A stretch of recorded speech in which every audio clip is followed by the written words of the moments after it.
Good to see you, CA football fans, on what should be an energetic edition of This Week in CA Football presented by Geico. Joined by Tim McDonald, I'm Bobby Broyles. We both felt confident, Tim, last Wednesday that the league would bounce back after a tough opening week, and all teams across the board certainly answered the bell in a big way on Saturday. Yes, indeed they did. 8-0 non-conference FCS. 4 of those FCS wins were on the road. You look at New Hampshire, you look at Richmond, you look at Elon, you look at Nova. All those teams went against FCS foes on the road and got wins. And not to mention, we did have the one league game and two teams that didn't have contests last week, but just nice across the board. It was almost like a chip on the shoulder to say, hey, we got the job done against FCS foes. Everyone else looks across. And we talk about that conference game, Albany. Wow, an impressive win over Rhode at home. Kind of just kept on rolling. Again, it's nice to get back on track. I told you we should pump the brakes and take it with a grain of salt last week. I know we both knew things were going to bounce back and get back to normal. 4-0 versus the Patriot, 2-0 versus the NEC teams last year where we struggled against. Again, I think it's a big week for the team, for the conference, especially confidence-wise.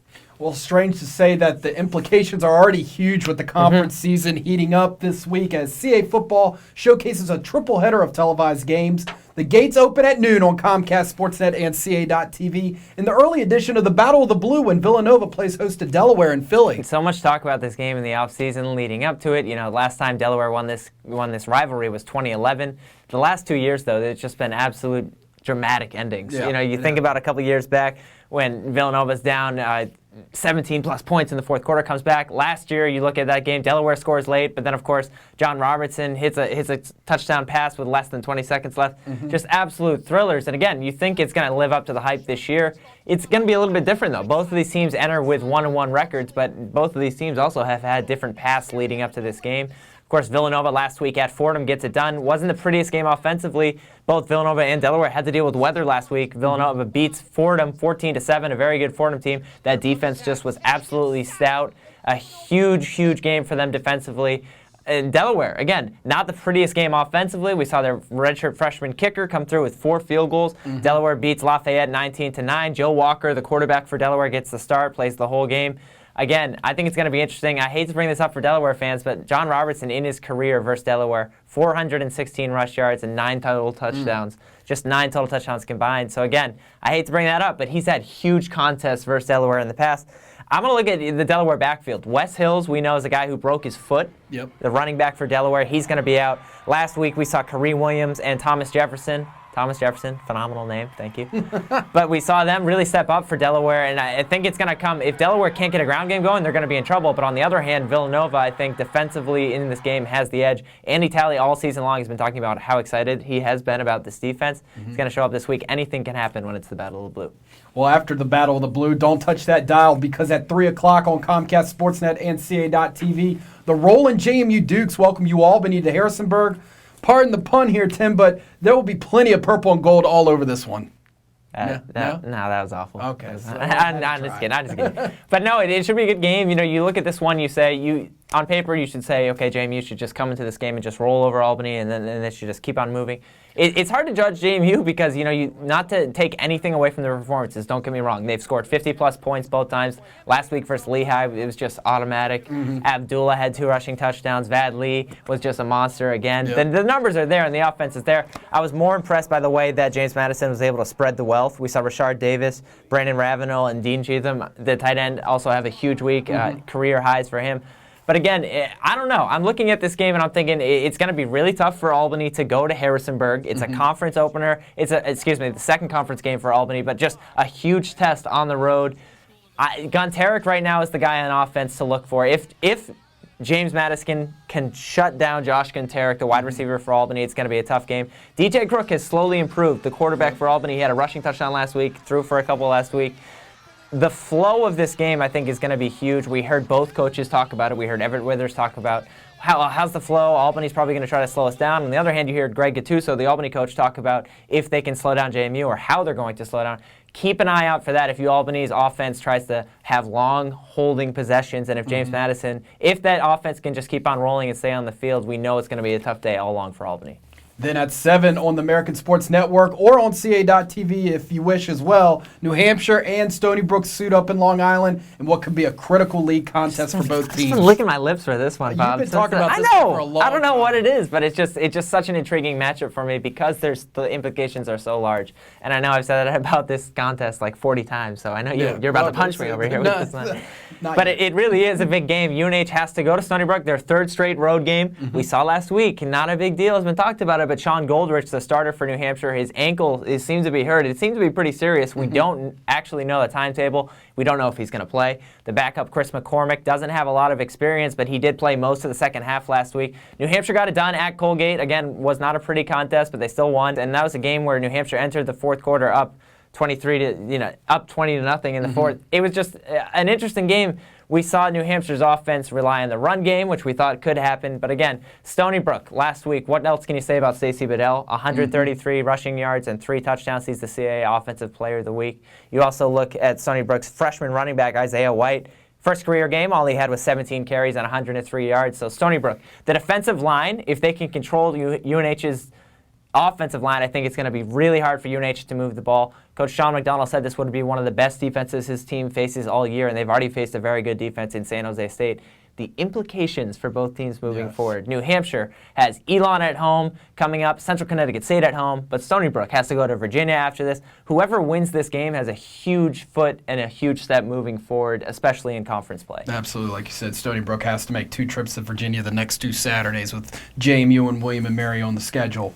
2 teams that were off last Saturday return to action versus FBS opponents, beginning with William & Mary making the short trek to northwest to Charlottesville to take on Virginia at 3:30 on ESPN3. I like Virginia boy. I like how you added that northwest, not just across the state. Right up 64. It is a very short trip. But you look at Steve Cluey, the quarterback for William & Mary, in game 1 against Lafayette. Played pretty well, 20 of 30, threw for a couple touchdowns. I was really impressed with Christian Reeves and Kevin Hart, 2 guys who both had long touchdowns. They weren't just short dinky-dunk touchdowns. Of course, we know about Michael Abdul-Sabor, the running back for William & Mary. We know all about him and how he's going to probably get his yards. But I've been saying it all along. Virginia comes into this game devastated. They lost literally in the last closing seconds to Notre Dame last week at home on basically a Hail Mary pass. 0-2 coming into this game. Okay, William Mary's coming to town. Okay, it should be, at least we can get back to the winning track. You would think that, but William Mary's had an extra week to prepare for this. I'm looking at guys like Velasquez on defense for William Mary. I'm looking at Luke Rhodes. These guys, a lot of these guys on defense they've played in big atmospheres before. They've probably circled this game because it's a state game, because there's a lot of guys on Virginia who they've played against before. A really intriguing matchup. If William & Mary can get its ground game and establish some type of physicality, especially early, and stay in this game, I think they have a shot. I'm going to expect a really good game here in Charlottesville on Saturday.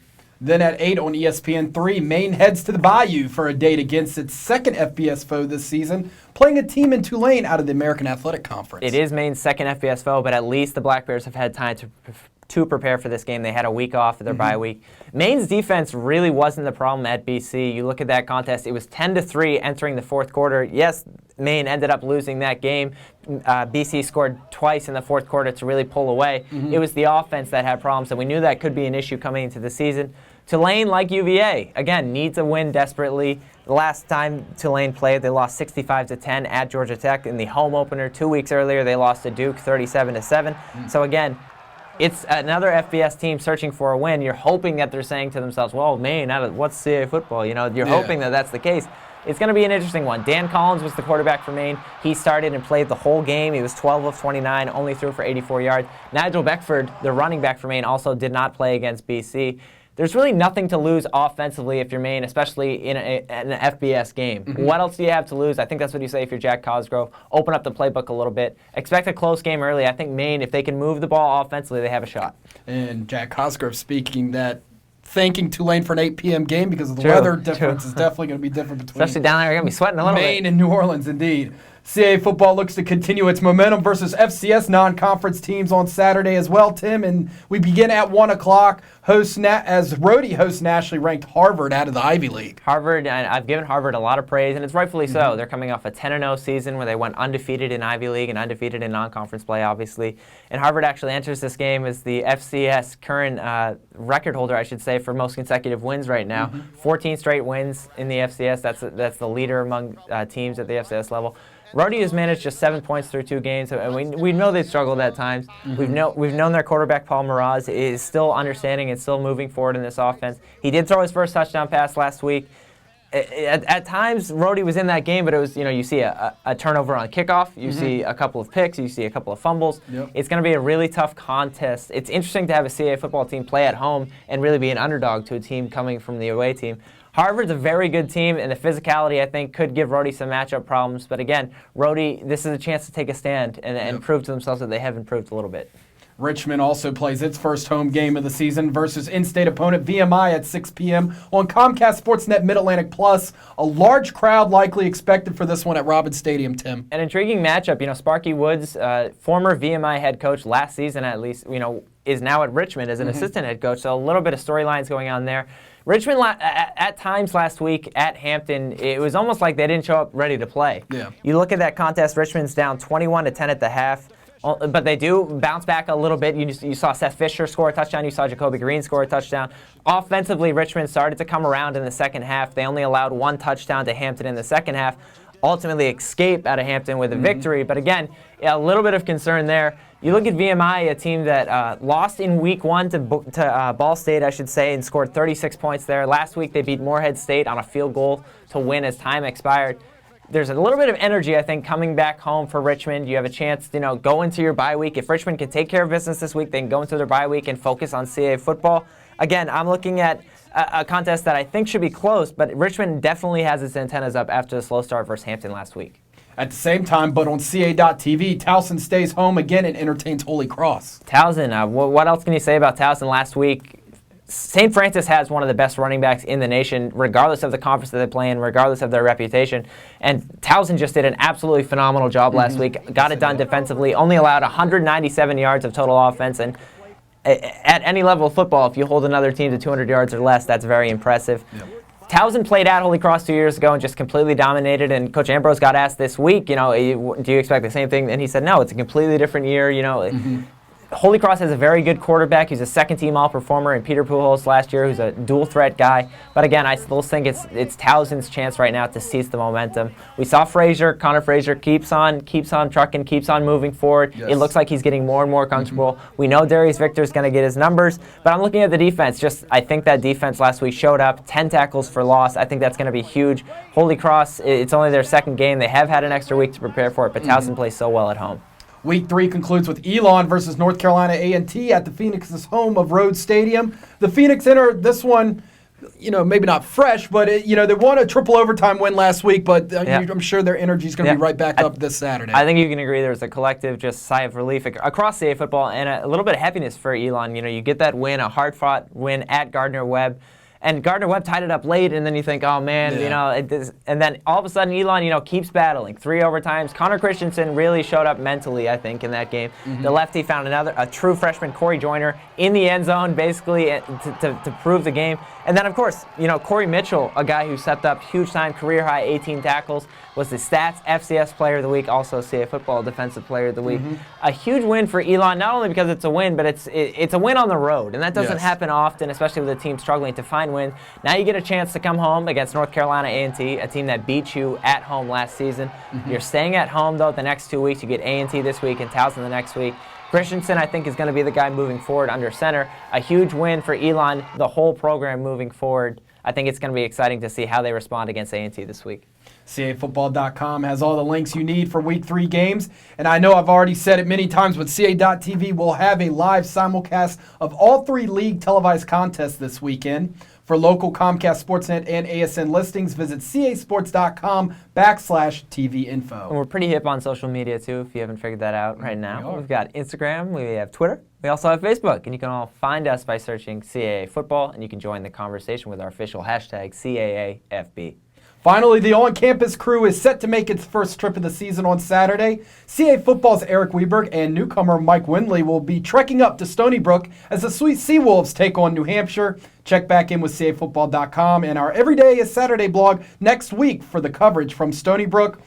Tim, we are both looking really forward to this series starting up again this year. Yeah, the Going Deep series is something that's become a staple across CA football. It's something that it's a great way and a testament to our conference and the teams in our conference to show what our student athletes are like on the field, but also off the field. There's a lot of interesting stories. We've seen emotional stories. We've seen interesting stories about guys getting into things off the field that they're interested in. So again, this is a chance. We get so excited here at the office to get out on campus and go to these schools and see the game atmospheres. We love it too. Stony Brook fans, we'll be looking for you. We'll be looking for you to interact with us on social while we're at these contests. And of course, you can check back for that. I know you'll get into that in a little bit. But the Going Deep, and another year of Going Deep is just 6 times this season. Is going to be amazing. Yep, absolutely. We'll be looking forward to that next week. That's it from us today. We will see you again right here next week for another episode of This Week in CA Football.